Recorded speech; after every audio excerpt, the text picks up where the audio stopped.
بسم الله السلام عليكم ورحمة الله وبركاته دمانتين داوديال كسو دوادا channelka isku filan cooks meel kasto anaga daawanaysaan aad ay idin salaameynaa ama bacda maanta waxa inoo wada fruitkaas oo la isku dardaraayo hadda kor waxaan soo geliyay fruitkaas casumaadaha loo isticmaalo asagana oo macaan aan ku daraayay iyo ma arkino alaabaha yogurt iyo waxyaalo noocaas ah uu ku jira channelkayga insha Allah qofkii u baahan gadaal u fiirin kara maanta waxaan rabaa inaan idin wadaago fresh fruitkii oo fresh ah sida aad u jeedaan halkan waxa igu jira waxa weeyaan strawberry iyo maxaa la dhahaa canab iyo strawberry af Soomaali strawberry wax kale lagu yiraahdo ma garanayo halkan waxa igu jira maasha Allah tabaaraka Allah babaay halkan waxa igu jira laba liin oo kala nooc ah waxaan isticmaalayaa sonkor intii marka anigu aan sidoo way kugu filan tahay qof kasta macaanka soo jecel yahay asaga waaye maasha Allah daawasho wanaagsan iyo sidaan bal isugu dardaraayo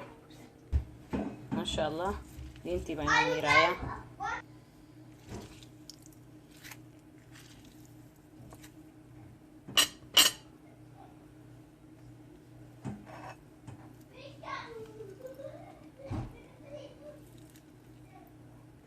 maasha Allah bihi liinta bas waayo kaasa marka sokor inta adiga jeceshay qof kasto qiyaastaada adile ku taala ku shubo fruitka qasaysidna way ku xiran tahay halkan macaan dhanaan baa la dhahaa maasha Allah fruitkan waa fruitka alaabtan waxa loogu talagalay fruitka freshka fruitka qasaca ku jira insha Allah ma aha hadda koor waxaan soo galiyay fruitka aan freshka ahayn oo casumaadaha loogu talagalay in loo sameeyo laakiin kan oo kale wuxuu ku fiican yahay marka dad yar u sameynaysid maasha Allah dad yar iyo dad badan markaas choice-kaaga aad insha Allah intii ay istiraahay la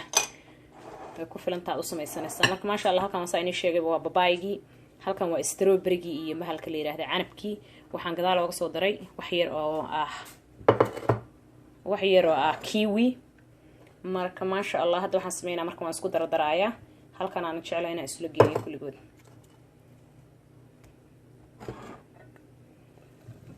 babaayga sida ogtihiin ba aad wuxuu ugu wanaagsan yahay caloosha marka fruitka dhan uu inoo fiican yahay all the fruit oo la isku dardaro is very good kulligan uu inoo wanaagsan yahay maasha Allah ilmahana ha loogu roonaado caafimaadkeenana uu fiican yahay fruitka cuntada uu ka fiican yahay maasha Allah weelashaan isticmaalay way ugu yaraadeen maadaama aan fruit badan sameynayay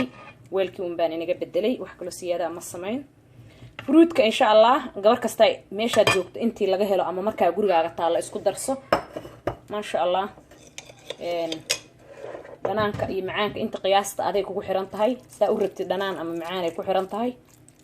maasha Allah alaabtan talaagada la isla gelinayaa ma laga sheekeyn karo maasha Allah inta haysan Allah siiyo inta haysatan Allah u siyaadiyo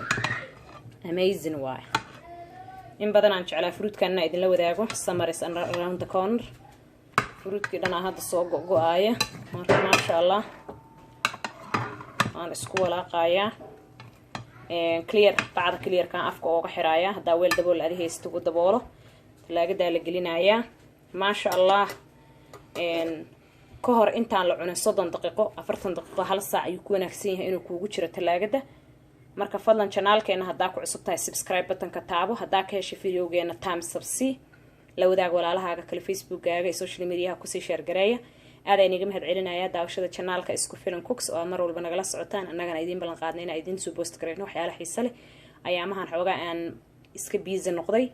more videos insha Allah ayaa imaanaya subscribe garee hadaadan hore u subscribe gareyn sidaysan kugu dhaafin